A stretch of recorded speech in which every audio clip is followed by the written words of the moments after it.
From the land of 10,000 lakes and just as many heartaches, welcome to the 301 Show. We're here to celebrate, commiserate, and maybe, just maybe, see a Minnesota team win it all. Whether you're dreaming of a Vikings Super Bowl, reliving the glory days of the Twins, or still recovering from the Timberwolves roller coaster, we've got you covered. This is the 301 Show, where the North remembers and the passion never fades.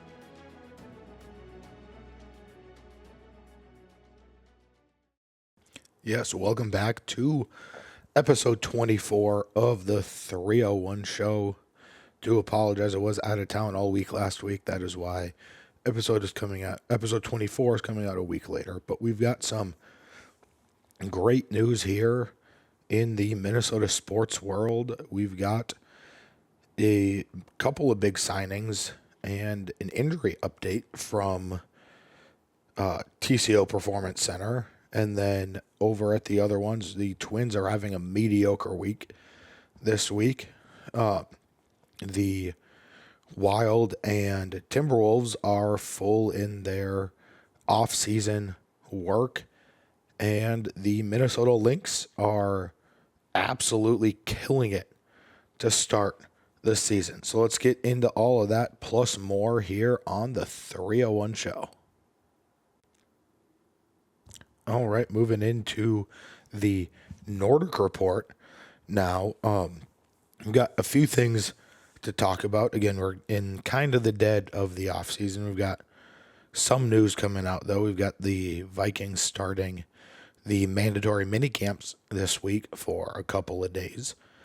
So basically, the mandatory part of spring practices are starting this week. So we'll start with that part. There was someone in attendance at the mandatory mini camp here. That would be Christian Darasaw, according to Vikings.com, was a full participant in the mini camp as much as the projected starters are full participants as much as they can be. But they are, it says he's going to be participating. They don't know. There was no update, at least on Vikings.com, if he was going to be ready for week one or not this upcoming year. But seeing him at least starting to practice is always a fantastic sign. With the offensive linemen and the knee injuries like Brian O'Neill had a couple years ago, they can, recover from those a lot quicker, I feel like, than some of the skill position players, because the linemen aren't like cutting as much. They're blocking, which definitely takes a lot of lower body power, but they're not doing the quick cuts and stuff like that the skill positions are. So he will hopefully be back by week one. Again, not a medical professional. Also, I'm not at these mini camp practices, so I'm not 100% sure. But if he's participating in practices now, it sounds like he most likely, again, knock on wood, most likely will be back for snap one of week one. And again, these guys don't play in the preseason anymore. So if he's not playing in the preseason, that's not necessarily a bad thing. He wouldn't be playing in the preseason, even if he was fully healthy.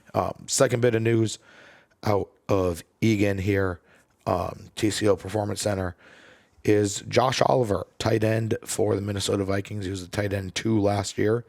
He signed a 3-year, $23.5 million extension. He is 28 years old. He is very much a blocking tight end, so he is another addition basically to the offensive line. But in 2 years with the Vikings as the backup tight end to TJ Hawkinson, he has 44 catches on 471 yards and 5 touchdowns. So pretty good for a backup tight end that is more of a blocking tight end than a receiving tight end. So fantastic to see that Josh Oliver will be back for a couple more years here, and It looks like Jordan Addison is probably going to be suspended for a couple of games this season if he is found guilty of his legal issues off the field. We won't get too much into those. But if he's found guilty, he'll probably be suspended for a couple of games. And if he is, that means the tight ends are probably going to take a bigger role on the receiving part with like a Josh Naylor and Jalen Naylor and a Ty Felton as the options right there after Justin Jefferson. But the big news didn't come out of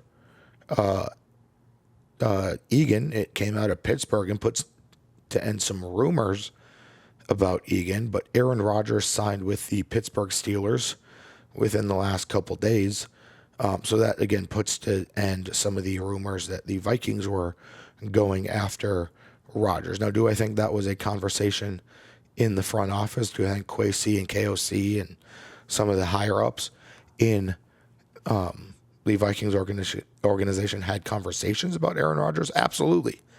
I think it'd be foolish to not have a conversation about an option at a position. Like, they would be stupid. Like, they should have gone out and talked about signing Devontae Adams and Cooper Kupp. And these conversations might be, should we go get Aaron Rodgers? No, I don't really want to. Okay, that's it. And that counts as a conversation about Aaron Rodgers. So that doesn't necessarily, because they had a conversation, that doesn't necessarily mean that they were all in on Aaron Rodgers. Doesn't mean that they weren't. They could have been in on Aaron Rodgers, but they wanted him at a lower price, which I don't know how much lower you're going to get than what he signed for. According to Spotrac, he signed for a one-year deal for $13,650,000. He has a $10 million signing bonus. He also has a $14 million cap hit with $5.85 million of incentives, which are reliant on playoff berths, a wild card win, a division win, conference champion win, and a Super Bowl win, as well as a regular season MVP award. He can get paid an extra almost $6 million if he does all of those things. Each one of those things has a different dollar value. You know, playoff berth is going to be worth less than winning that first round. You know, you'll get even more just for doing that. Yeah, again, I think that is fantastic. I think that's what I wanted to hear with J.J. McCarthy. They think he is still progressing in his development, because if they didn't, I think they would have made a serious push for Rodgers. Rodgers sounded like he wanted to sign with the Vikings, but the Vikings didn't want him. So I do think if McCarthy at this point was not playing well, they didn't think he was progressing well, I think they would have signed someone else.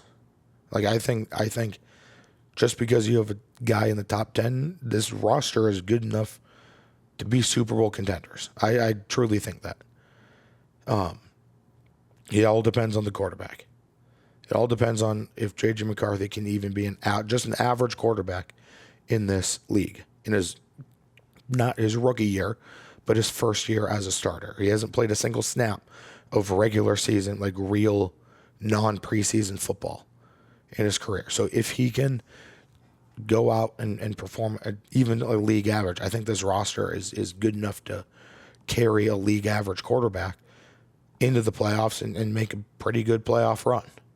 So, but that Rodgers signing with the Steelers tells me that they think McCarthy's at least doing that. He can at least go out and perform at a league average level.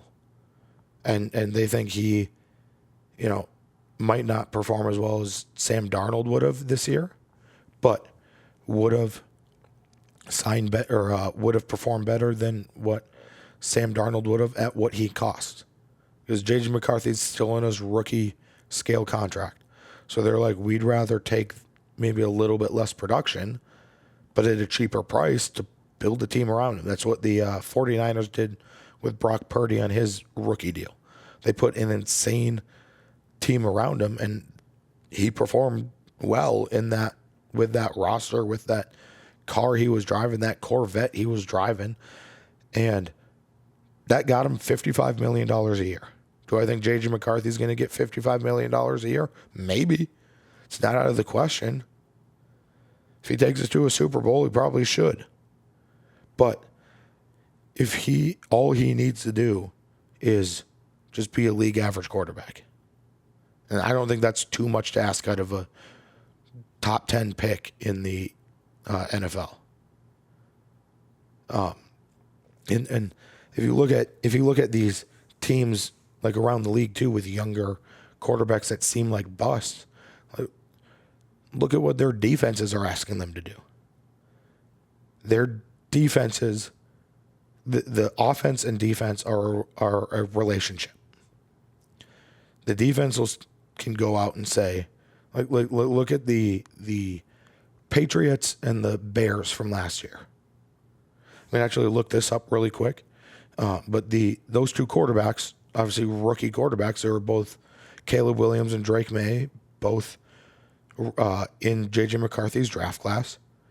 And they were both, they both struggled in their rookie year. But I think there's reasons for that other than those two quarterbacks aren't good. I think those two quarterbacks maybe aren't good now, but will be pretty good. And if you look at, as I'm pulling this up here in real time, if you look at the points per game that the defenses are allowing, the Chicago Bears defense let up 21.8 points, which is actually not too bad, not as bad as I thought they were. If you go down to the Patriots were allowing 24.5. Again, a quarterback that's 1 year older, the Carolina Panthers, 31.4 points per game, points against per game. These teams' defenses are saying, hey, offense, like Bryce Young, the Panthers defense is saying, Bryce Young, you need to go out and put up on average 32 points per game. The Vikings defense went out and said, you need to put up 20 points a game. We're letting up 19 and a half. Can you put up 20 points a game? That's 2 touchdowns and 2 field goals. On 4 drives, can you score 2 touchdowns and get within field goal range twice? And on average, we are going to win every single game. On just averages. And you look at the Broncos with Bo Nix. Again, Bo Nix did pretty well last year, but his defense has put up 18.3 points per game, points against per game. And that 19.5 that the Vikings let up, that's also with the defense saying, maybe we'll pick one off and return it so you guys don't have to do it. That's just the amount of points that they're giving up. So I think the Vikings are in a good position this year with a first-year starter, and that is why they did not go after Aaron Rodgers in this offseason, and he signed a 1-year deal with the Pittsburgh Steelers. So, yeah, that is all I have for the Vikings. Let's move on to the predictions here. We had 2 come off the board, one ironically about Aaron Rodgers. That one I said Aaron Rodgers will retire or not sign with the Vikings this offseason. That was correct. I also said, I think in the last episode, so 2 weeks ago, Kwesi gets a multi-year extension by the 4th of July, which we can break that down more next week. I'll make a note of it here. But he did get that a couple days after I posted episode 23. And he got a multi-year extension. We don't know, again, the exact details, but it was a multi-year extension. Obviously, we are currently before the 4th of July, so he did get that before the 4th of July. So that brings my totals up to 17 total correct predictions to 53 predictions total for a 32% rate. So 32% on the Nordic Report. We got 3 more coming on the board here. I said the Vikings before. This will be, for clarification, we will say before week 1 of the preseason. So before the first snap of the first preseason game, the Vikings will sign a cornerback with at least 17 career starts. So I think that cornerback room needs a little bit of help. And I think they will go out and sign a cornerback with 17 plus starts in his career. Then the 2025 Vikings will finish with more points per game, scoring more points per game than the 2024 Vikings. And then the Vikings defense will finish with more turnovers this year than they did last year. So I think the Vikings are going to be scoring more, and that is not just the offense for the scoring, that is just total points that they put up. So if a defense, gets a pick six as Van Ginkel bats one down at the line again and returns it for a pick six, that all counts. Field goals, extra points, that all counts in the points scored. Turnovers are basically self-explanatory. The defense will turn the ball over more than they did last season. All right, moving on to the Wolves' Den here. We have a couple of things to talk about with each team playing basketball here in Minnesota. At least one team's playing basketball. The other one's playing golf down in Cancun.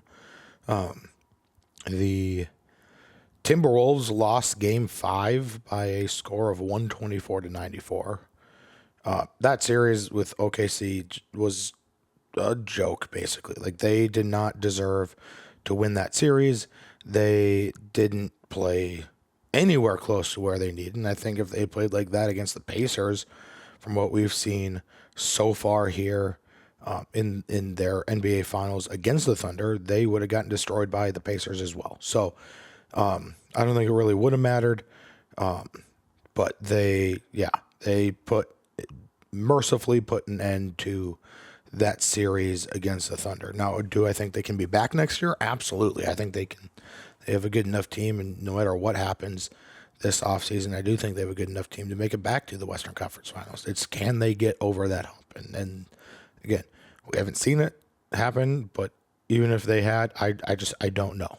I don't know if they can make it to the NBA Finals next season. There are 2 big rumors here of players that they have been linked to this offseason. Obviously, the big one is Kevin Durant.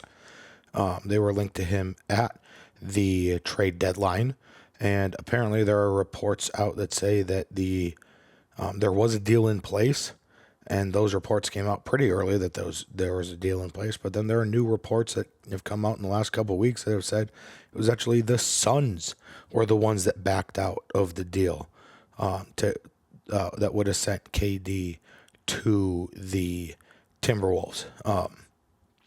But Kevin Durant is 36. He's going to be 37 in September.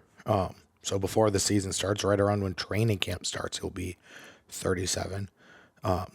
Would I want Kevin Durant on this team? Maybe.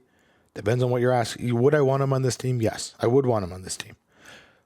But it all depends on what they are asking for in return for KD. What do the Timberwolves have to give up? Because one of the things at the deadline that they were talking about having to give up was Jaden McDaniels. Would I trade Jaden McDaniels for KD? Absolutely not. We need that perimeter defender, and Jaden McDaniels is a big, I think he's like 6'9", 6'10", or something like that. He is the best perimeter defender on this team. They need him on this team, and he'll have nights where he goes and because he can be a very good starter or a very good scorer. But he's the 4th option on this team behind Ant, Julius, and Nas. Then it's Jaden McDaniels. So he's putting up 15 points. He is good enough to put up 20 to 25 points a night. But that's not what they're asking them to do. They're not expecting him to do that. they want him to play just shut down perimeter defense, and that's what I want him to do too. If he goes out and puts up 20 points in a game, great. That's great. But I want him on this team as a defender. If you can keep a good defender on this team with that, it just seems a lot harder to find a good defender than a good scorer in this league, with the way the game has progressed. And then the other rumor is Giannis is the other guy that I've seen them linked to a little bit. Now the Bucks and Giannis have kind of shut down those rumors of Giannis moving. And I don't know. I don't think that necessarily is going 100%. The door is closed on that one. I think it's that door is probably just barely cracked open. I think the KD one is cracked open more at this point, but I would rather have Giannis on this team than Kevin Durant. Again, it depends on what they are looking for or in return, Milwaukee. But like Milwaukee, Dame is out for all of next year. So I don't know if Giannis, but at the same time, Giannis is one of the most loyal players since KG. Like KG was basically forced out of Minnesota. They're like, no, we're not going to do anything. And he's like, okay, I'll accept a trade to Boston. But Giannis just does not want to leave Milwaukee, which you got to respect him for that. That's very rare nowadays, especially in the NBA. Also, Giannis is only 30.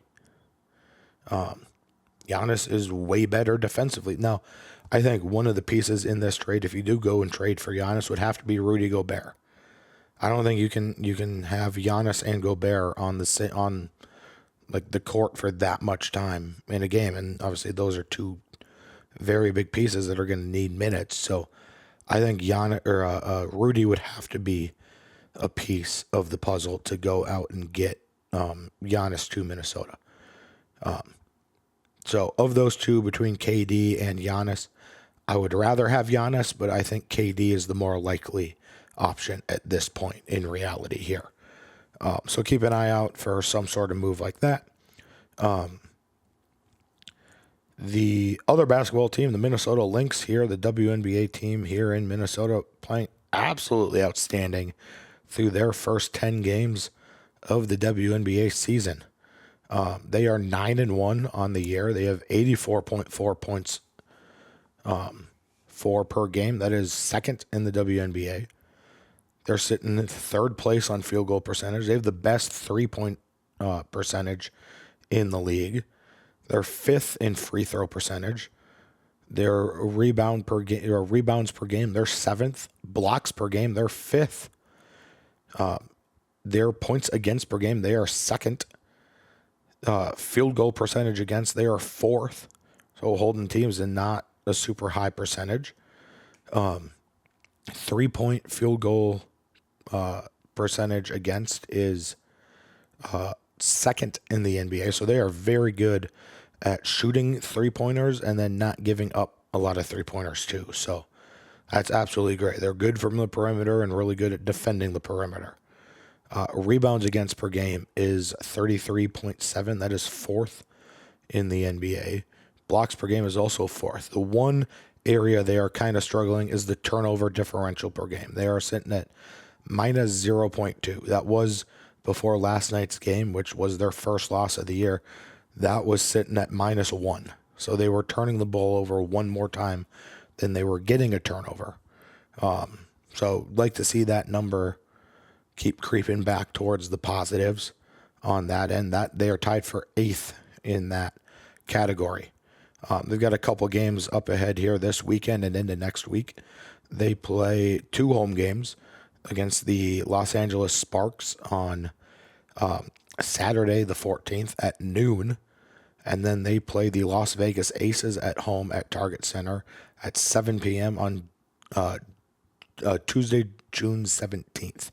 So, again, it'll be great to keep up with these girls. And, yeah, hopefully they can actually bring a championship here to Minnesota and follow in their female hockey counterparts in the Minnesota Frost and actually bring a trophy home to the Twin Cities.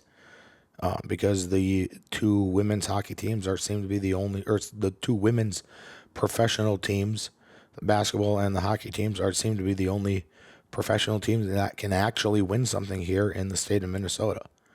But let's move on to the predictions. Had a ton come off the board here. Just a brutal showing for me. A lot of these were playoff predictions. Every single one was wrong. I said Ant finishes at least top 3 in MVP voting or wins the finals MVP.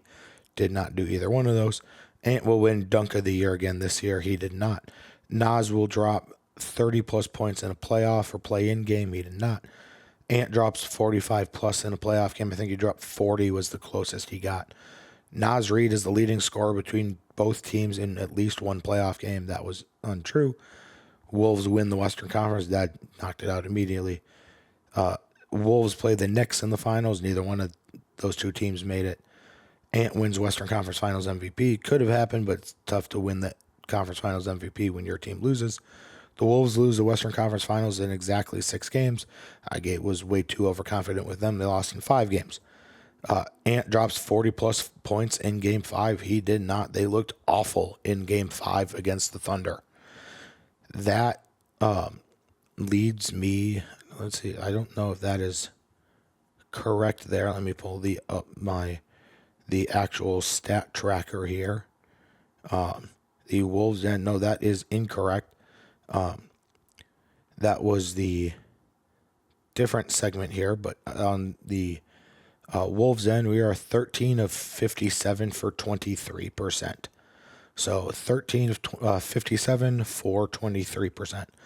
Let's move on to the predictions going on the board this time. I said next season, at least 2 of the 3 following will be on the Wolves. So there's some rumors about 2 of these guys that are on the Wolves this year, maybe leaving, and then another one coming in. But I will say at least two of the 3 of them, between Nas, KD, and Julius Randle, will be Timberwolves next year. Next prediction is that Ant drops 50-plus in a game next year. He got to 49. I think he did it maybe once or twice, but he will do it again next season. And then the Minnesota Lynx will win the WNBA championship this season. And again, actually bring a championship home to Minnesota. All right, now on to Target Field Talkers. The Twins are now sitting 4 games above 500. They are 36-32. They are second in the AL Central. They are tied for second in the wild card race. I think it's a 3-way tie. It could be a 4-way tie with games going on during the day today. But they, are tied for a play-in wild card spot at this point. Their hitting stats, they are hitting 244, which is tied for 18th. OBP is 316, which is 16th. Slugging percentage, they're at 16th. On baseball slugging is 15th. Run score, they have the 17th. Home runs tied for 17th. Walks are 22nd. Strikeouts 12th fewest in the MLB. The stolen bases are 27th. So again, they seem to be getting on base a lot more, but they are not stealing, which has been a consistent theme with this just franchise for last few, basically under the Rocco regime. He has not liked to see his guys run. But Buxton had another stolen base last night in their only win against the Rangers in this series. Their team ERA is a 3.65, which is 9th. The WHIP is a 1.19, which is tied for 5th. Strikeouts, they're sitting at 11th with 586. Walks, they are number 1 with the fewest walks in the MLB, 170. Errors are sitting at 35. That is 18th. Fielding percentage, they are at 985, which is tied for 18th.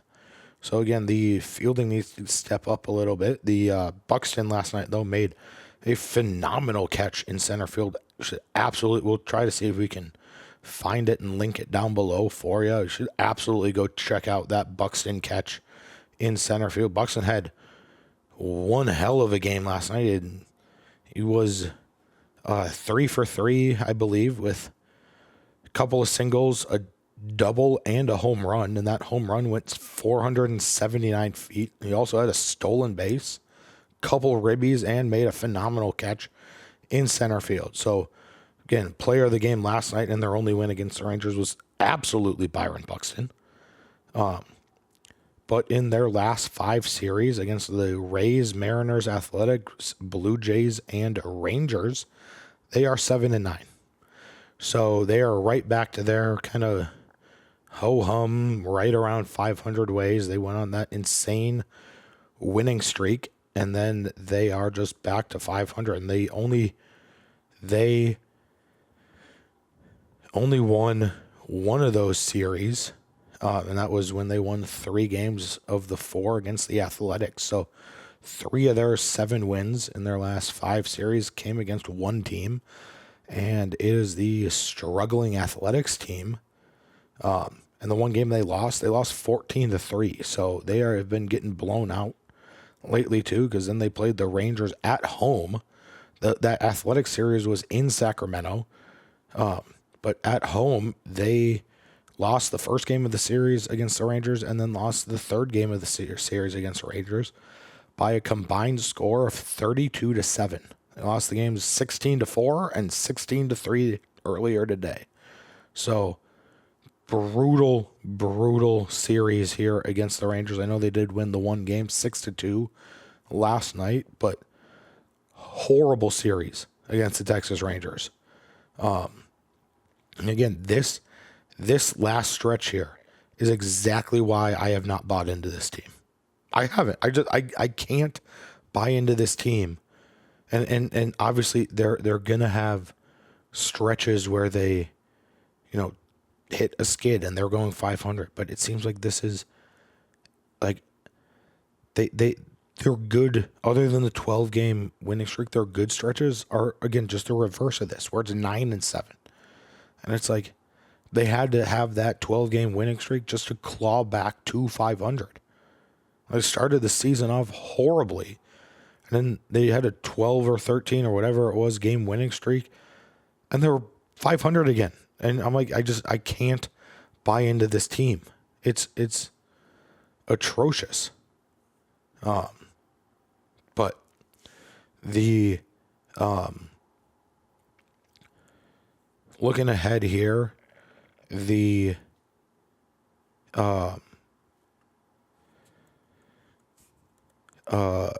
series coming up the rest of this weekend. They got a 3-game series in Houston against the Astros. They're going on the road a little bit here.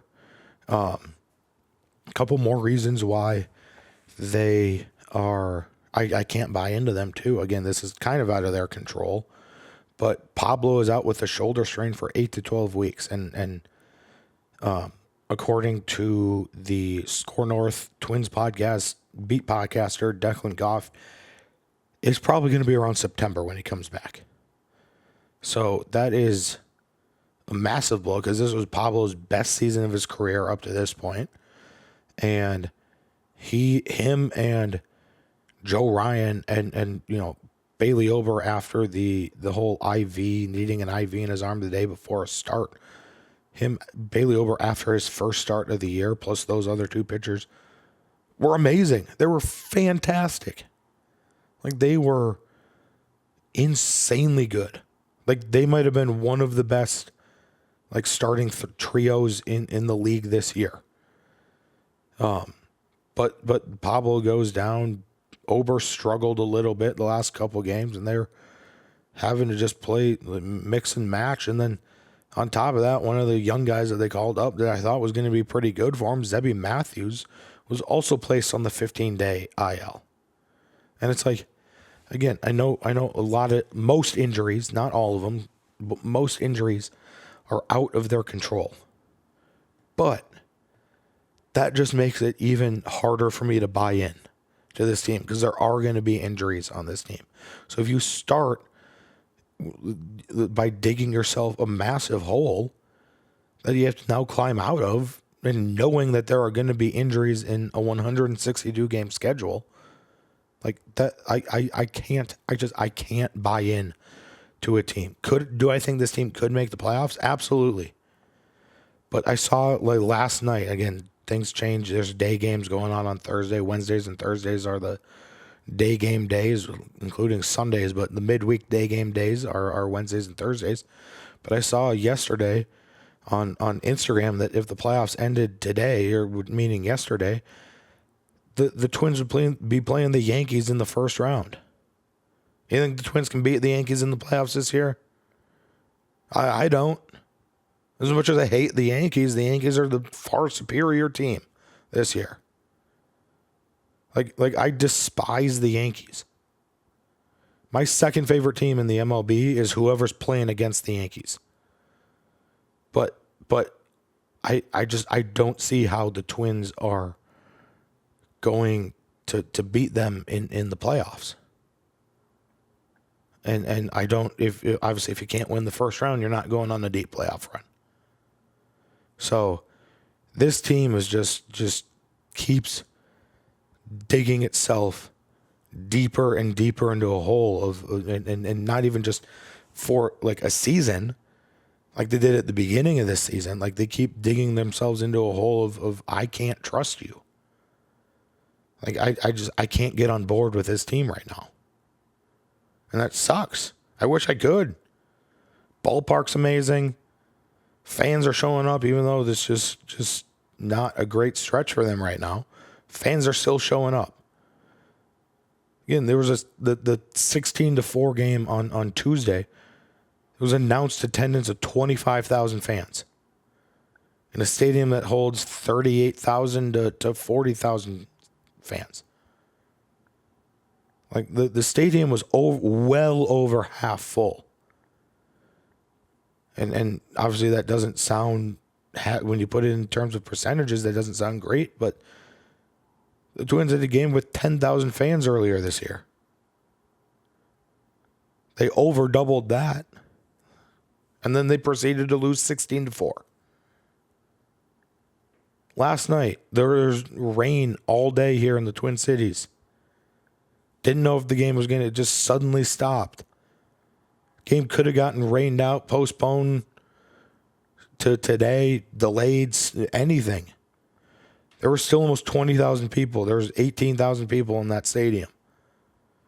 Fans are not the issue. The stadium is not the issue. The issue is on the field and in the front office. We got the canvas up there. I love the Twins. But it's just it's so hard to get on board and root for this team when it feels like whenever you do it something goes wrong. Something else goes wrong. Nobody wants to buy we think we they win the first, going back to 2023, they win the first playoff game in 18 years. No, not 18, like 20 years. In 18 playoff games. They break that streak. They finally win a playoff series in the first time since 2004. Finally get that done. What happens that offseason? They might not have a TV situation with Bally.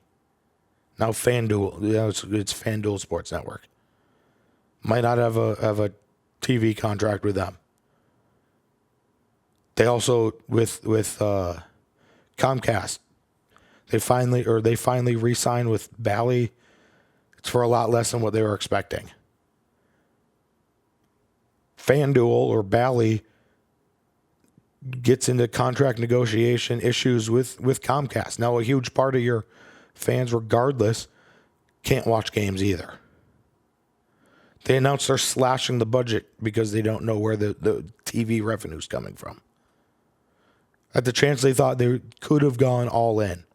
They could have pushed the chips into at least more chips into the center of the table and gone out and gotten the free agent to help them that offseason. They decided to take that away. And then last year, again, last season, they get off to a brutal start, similar to this year, start turning it around in the middle part of the season. And then the wheels fall off the wagon and they end the season like 10-30 in the last 40 games or something like that. And then the Polads are putting the team on the market, and the Ishbias are like, the Phoenix Suns owners are like, hey, we have some interest in buying a team.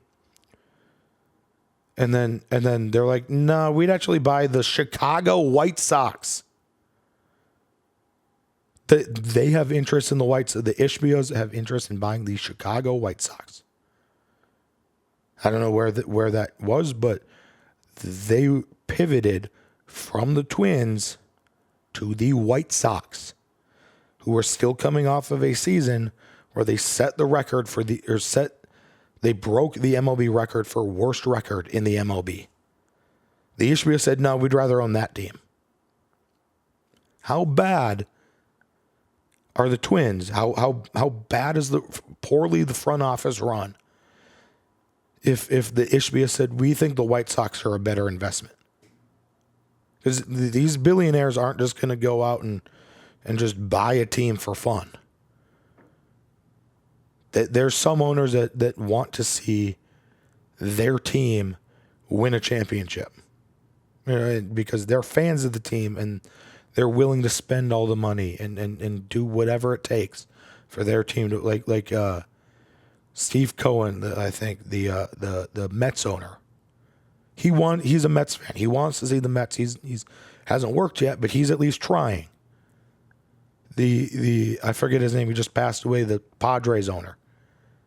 He was a Padres fan. He wanted to see the San Diego Padres win a championship. Again, it didn't work out, but they were going out and spending $1 billion every offseason.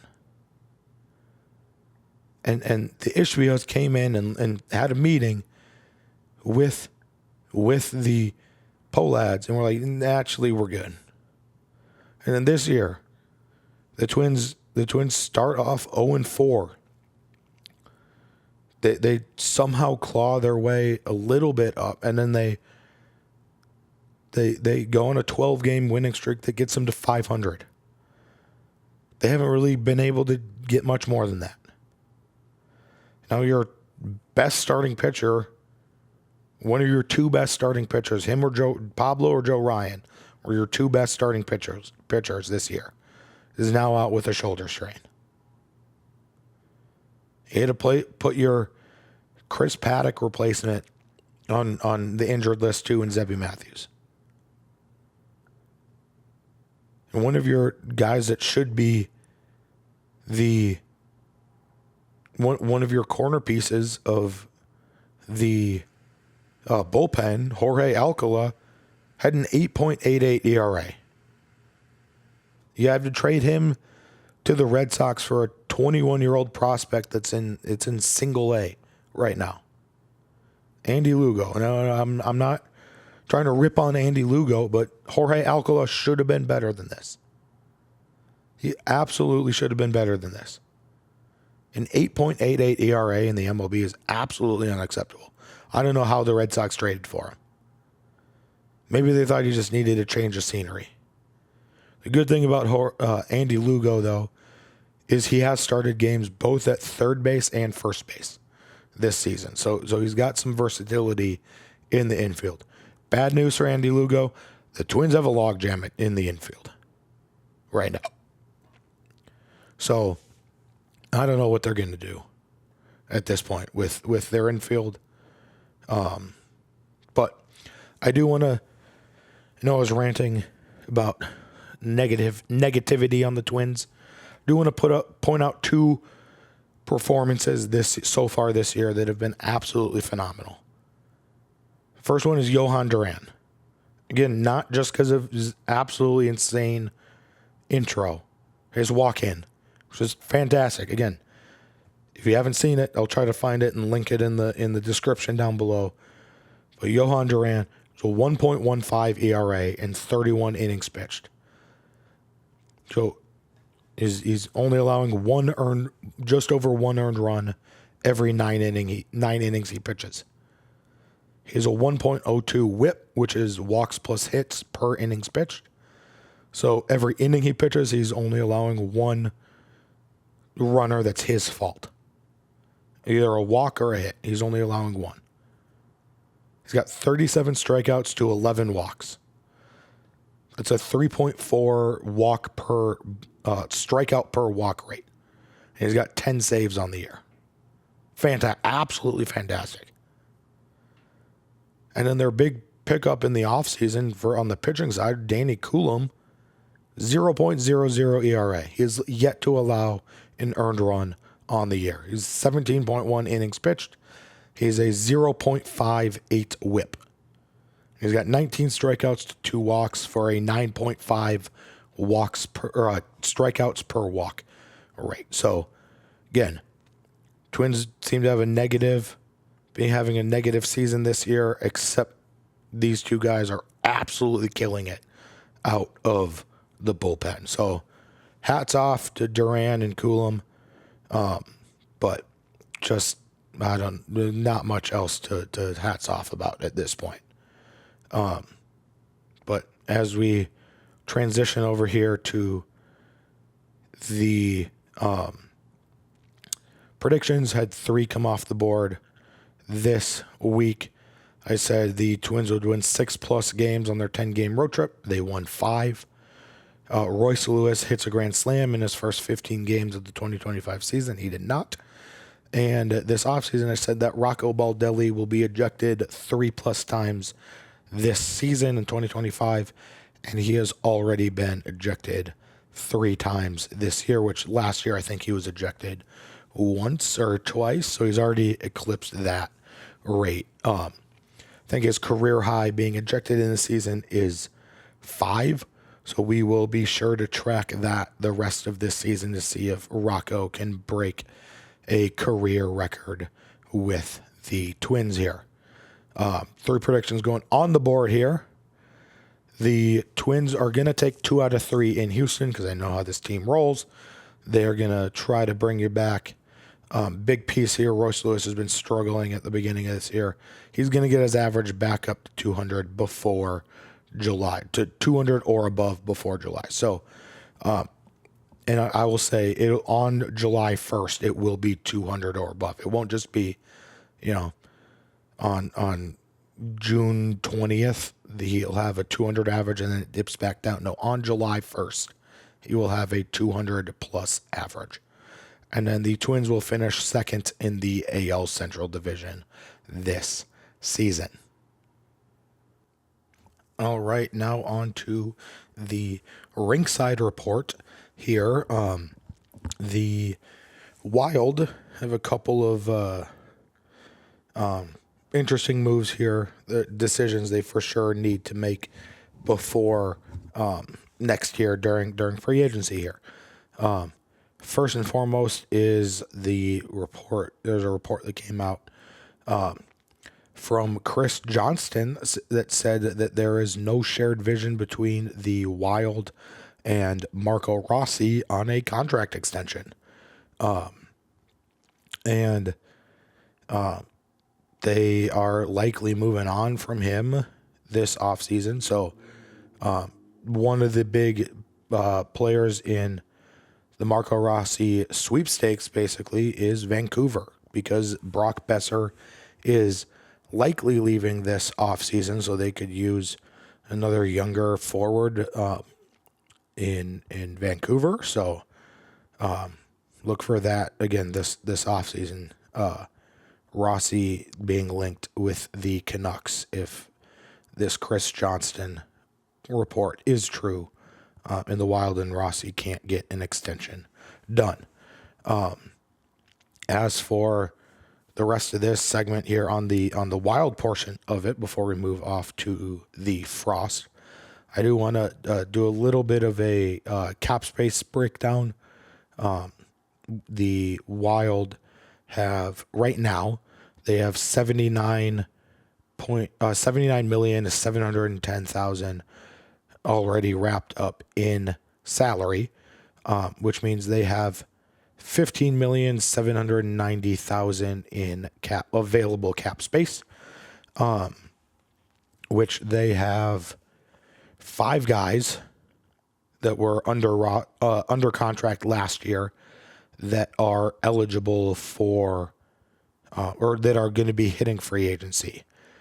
3 of them are fully unrestricted free agents, and then 2 of them are restricted. The 3 unrestricted guys that could go sign with any team without consequence are Justin Brazeau, Gustav Nyquist, and John Merrill. And if all 3 of those guys walk, I am not going to be too mad about that, especially John Merrill. I don't really want him back at all. The other 2 guys I could see being more of a at the right price, but John Merrill is just please do not bring him back this year. But the 2 restricted free agents are Marco Rossi, as talked about before, and Declan Chisholm. I'd love to see Declan Chisholm back in a Wild uniform.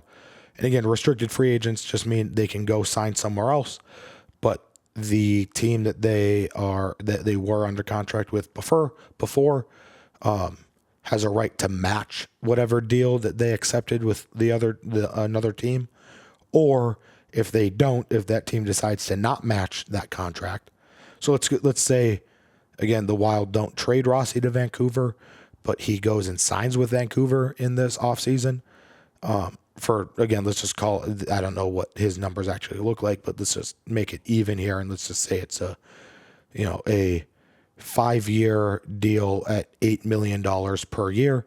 The Wild can say, no, we're going to sign with that exact contract. And they can then bring Rossi back, and it'll be at those terms, 5 years, $8 million per year, but he will be playing for the Wild at those terms next year. If they say, no, Vancouver, you can sign him. You both have already agreed. We're good. Then Vancouver has to give up draft picks in compensation to the Wild for that. And those draft picks are all based off of how much that player actually signs for with the new team. So it could be up to, if they're signed for like $13 million per year, which I don't think Rossi is getting anywhere near $13 million per year. But if he does, then it's like 4 first-round picks. So you have to have a team signing a restricted free agent has to have enough of that draft compensation to be able to give them if they do come to terms with that free agent, and then that team that free agent is coming from does not match the salary. So that is what a restricted free agent means. So again, I'd love to see both Rossi and Chisholm back in the Wild's lineup, but of those 5, those are the 2 guys I would love to see. On July 1st is the new league year. And on June 1st, that is when all the contracts move to the next year. So they are able to, anybody that signed a contract extension last year, that is when they start getting paid their new contract extension dollar. But the Wild have a couple of players here that are eligible for contract extensions on June 1. Couple of big names here. We'll start off kind of on the lower end and then work the way up. We got Vinny Hinostroza. I don't know if he's going to be coming back. Marcus Johansson, I could possibly see him back, but it's going to be at a very cheap deal. Zach Bogosian, same thing. And then the couple of bigger names and guys that I would like to see back is David Jiricek. He was the guy that the Wild traded for in giving up their first-round pick to Columbus earlier this year. That is why they don't have a first-round pick in this upcoming draft, just because it belongs to the Columbus Blue Jackets now. And then Matt Zuccarello is also eligible for a contract extension on July 1. And then the two big ones, Philip Gustafsson in net is eligible for a contract extension. I guess that one is you got to see how the Great Wall is progressing, Jesper Wallstedt. And then the guy you were given a blank check to is Kirill Kaprizov. He is eligible on July 1, and Bill Guerin better just give him a blank check on that one. But they have, when I said they have almost $16 million in cap space, they've got just under $15,790. A Kaprizov extension does not eat into any of that cap space. It'll eat into the cap space. It'll eat into the cap space starting the next year, because Kirill is already under contract for this upcoming year at, I believe, $9 million. So unless they trade him, he will be in a Wild uniform coming up this year. So no need to worry about that. It is just he is eligible for an extension for the 2026-27 season and beyond, starting on July 1 of 2025. But they also have the dead cap will go down to $2,766,000. $2,766,000 starting this season. So all the Parisi and Suter buyouts are coming off the books, or at least most of it is. They still have like $1 million for each of them that they are paying, and it only gets cheaper from there. So, yeah, again, of the guys that are eligible for an extension, I'd love to see one given. Obviously, Kirill is the number one, the top priority on that eligible for extension list that I read off. I'd say Gustafsson is probably next. And then I personally would love to see David Jiricek get a contract, because I think he is a big piece of this defensive core in the future here. But let's move on. So again, the other team here in Minnesota, the Frost, the PWHL had their expansion draft with Seattle and Vancouver coming into the league. The Frost lost 4 players in the signing stage and the expansion draft stage. It's honestly confusing for me too to remember all of this. So just know that there were 2 different stages with Vancouver and Seattle, and they could sign players and then they could draft players. But Sophie Jacques and Claire Thompson are both not on the Frost anymore, and I forgot to write down which teams they went to, but both of them are either with Seattle or Vancouver. And then Brooke McQuaggy and Denisa Krizova were taken in the expansion draft. The 4 players Frost protected, they were able to, the way protection lists work in the PWHL was the original 6 teams were able to protect 3 players apiece. And then if you had 2 players sign or 2 players get drafted, after you had 2 players leave your team, you were able to protect a 4th player. So the initial 3 that they protected were Kendall Coyne-Schofield, Maggie Flaherty, and Lee Steckline. And then the 4th they added on was Britta Curl. So those were the 4 players that they protected. But they've got a bunch of players hitting free agency this year, and a couple of big names, including Michaela Cava and Maddie Rooney, which I think should be at the top of the list for the Frost to bring back, as those 2 players were massive parts of this team. Liz Sheppers is also on this list. Maggie Flaherty, Brooke Bryant. Again, all of these players helped them win, at least help them win 2 Walter Cups. I think every player on this list here should be at least given a very hard look on if they should bring him back or not. I think all of these players deserve to be brought back. But I'm also excited to see who they are able to bring in free agency as well. So when that news starts coming out here, we will definitely be on top of that.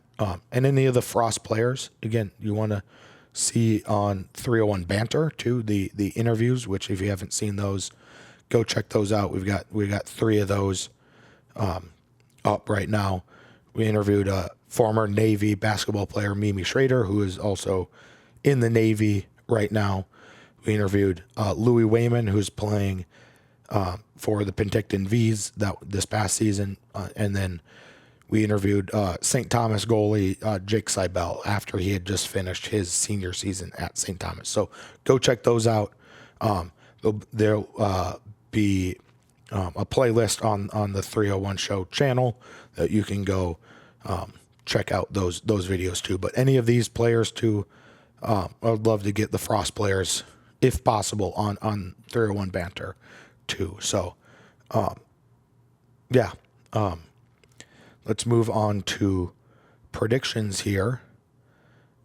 We had one come off the board for the Rinkside Rundown, and that was that one of the Frost goalies will be taken in the expansion draft, and they were not. And I meant, I know they've got 3 goalies under contract, but I was meaning Nicole Hensley and Maddie Rooney, and neither one of them were taken. Obviously, Maddie Rooney is a free agent, so got off of that one on a technicality. I did not know she was a free agent. I kind of forgot to check that part. So, but technicality, she did not get taken in the expansion draft.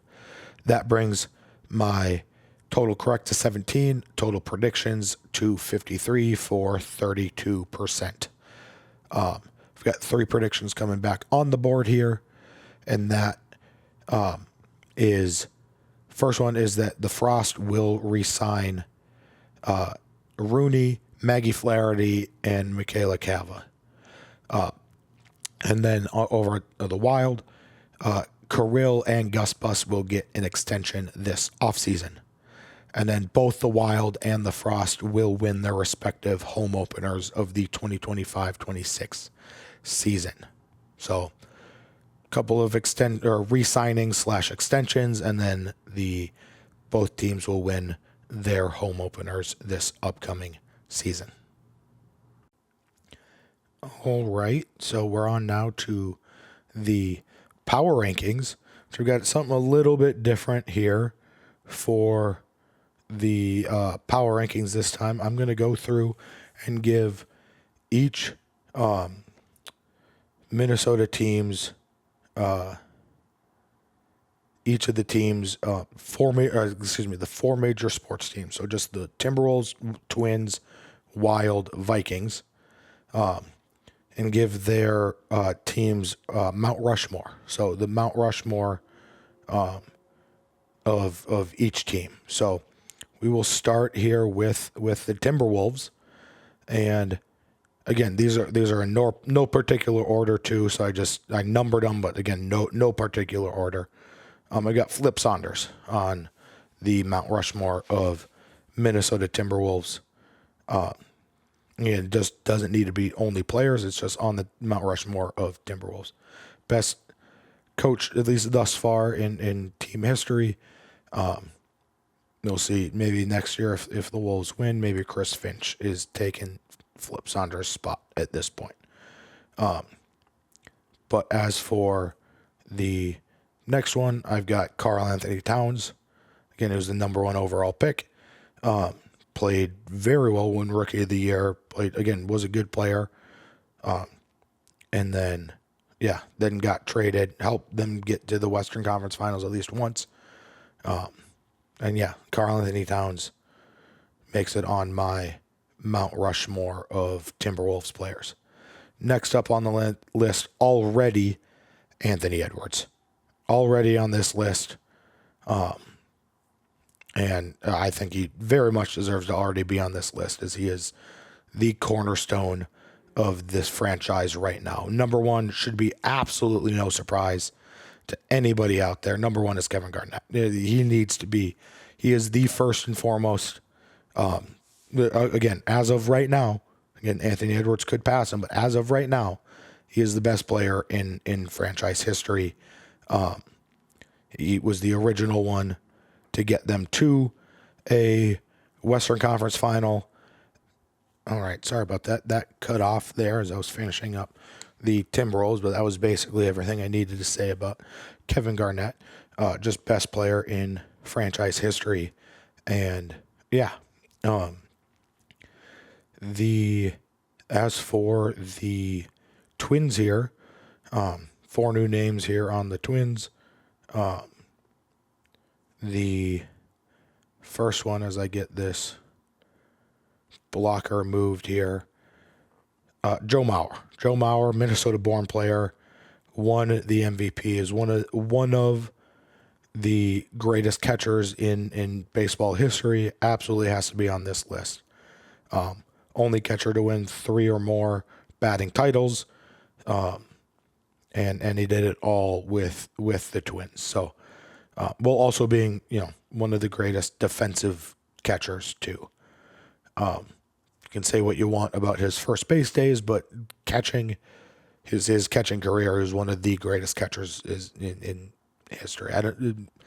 Arguable, maybe top 10, but he's probably in that 9 to 15 spot in my opinion. You should at least be in the honorable mentions when ranking the top 10 catchers when you actually look at his numbers.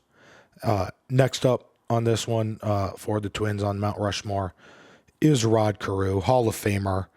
Just, again, spent a lot of his career or some of his career with the Angels, but again, it doesn't matter. He was absolute legend here on the Twins.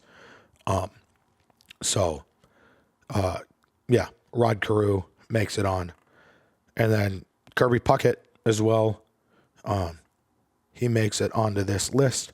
Obviously delivered 2 World Series to the Twins. Is one of the most iconic players in Twins history, arguably the most iconic player in history. Don't think he was the best player in Twins history because that is the last guy on this list. But best player in Twins history has to be Harmon Killebrew. He is a sure shoe-in for this Mount Rushmore of Twins. And he, is the best player. Is over 500 career home runs. Has to be on this list. And again, too, this is, I'm mostly doing this for what they did on the team here in Minnesota. So like a David Ortiz, while he was obviously one of the greats in the baseball or in baseball history, didn't have that great a year career with the Minnesota Twins that came with the Boston Red Sox. So he did not make the Twins list. But moving on to the Vikings here. The first guy on this list, Randy Moss. Absolute best receiver to play to put on a Vikings uniform. Arguably the second best receiver in the league all time, behind Jerry Rice. My top 3 go Jerry Rice, Randy Moss, and then Calvin Johnson. Another arguable or honorable mention, top 4 all-time receivers to Larry Fitzgerald too. But regardless, Randy Moss makes my list of the Mount Rushmore of Minnesota Vikings. Next up on this list, again, arguably one of the greatest undrafted players of all time, Alan Page. Again, just one of the greatest defensive players ever, much less the fact that he went undrafted too. It has to make this list. But yeah, Alan Page making my list. Best defensive players, the only defensive player on my Mount Rushmore of Minnesota Vikings. So Alan Page takes that spot. And then the third player I have here, best quarterback in franchise history, Fran Tarkenton. He was scrambling before scrambling was a thing in the NFL, led them to a couple Super Bowls too. But yeah, Fran Tarkenton, on my list. And the last one, again, the best, I think there is no debate that this person should be on this list, has to be Bud Grant. Bud Grant absolutely has to be on this list for the Vikings Mount Rushmore. Again, the coach that took him to multiple Super Bowl appearances, didn't win any, but at least got them to the Super Bowl, which is more, got them to the Super Bowl 4 times, which is more than any other coach can say. 4 more times than any other coach can say in Vikings history. Hopefully, until Kevin O'Connell. Hopefully Kevin O'Connell can say that he won the Super Bowl with the Minnesota Vikings. But yeah, for right now, Bud Grant is the no-brainer on this list. So yeah, Bud Grant, Fran Tarkenton, Alan Page, Randy Moss are my 4 on the Minnesota Vikings Mount Rushmore. Now, before I bring this list up here for the last one, I did include Minnesota Wild and Minnesota North Stars on this list because, in my opinion, there is not enough Minnesota Wild players to make a full Mount Rushmore that deserve to be on a full Mount Rushmore. So I did include North Stars, and I tried to get 2 from each team to keep it at least somewhat even. So if we bring this up here, we've got the blocker in place. We will reveal the first one here. Youngest guy on this list, but he already deserves it. He's only been in the league for a couple years. Kirill Kaprizov. He's the best player in Minnesota Wild history. Could be, by the end of it, the best player in Minnesota professional hockey history. But he absolutely deserves to already be on this list. He was the first player, very long time, maybe ever, to get the 40-goal, 100-point plateau. And if he stays healthy last year, I think he wins the MVP award, the Hart Trophy for league MVP. Next player on this list, first full-time captain in Wild history. I've got Mikko Koivu. Again, one of the most underrated face-off takers, which, again, the Wild could very much have used this past year. But Mikko Koivu is on my Minnesota Wild / North Stars Mount Rushmore. Coming up here, most points. This next guy, most points in North Star history. Neil Broughton. He again, fantastic player here for North Stars. And last guy, he was the face of the North Stars when they moved. Couldn't keep Mike Modano off of this list. So Mike Modano, Neil Broughton, Mikko Koivu, Kirill Kaprizov are my Mount Rushmore of Minnesota Wild and North Stars. All right. Thank you. That'll do it for this time. Thank you for watching. Like and subscribe. Comment down below what power rankings you want to see me do. Any where you agree or disagree on anything I've said so far. Maybe you agree or disagree with my Mount Rushmores. Let me know who you think I got wrong, who you think should be up there. If you don't think anybody else should be up there right now, let me know how soon you think somebody else is going to get up there. Will Chris Finch, if they win an NBA title, will Chris Finch pass Flip Saunders on the Mount Rushmore of Timberwolves? Something like that. Let me know that down in the comments. Like this video and subscribe to the 301 Show, and we will see you next time. Episode 25. Peace.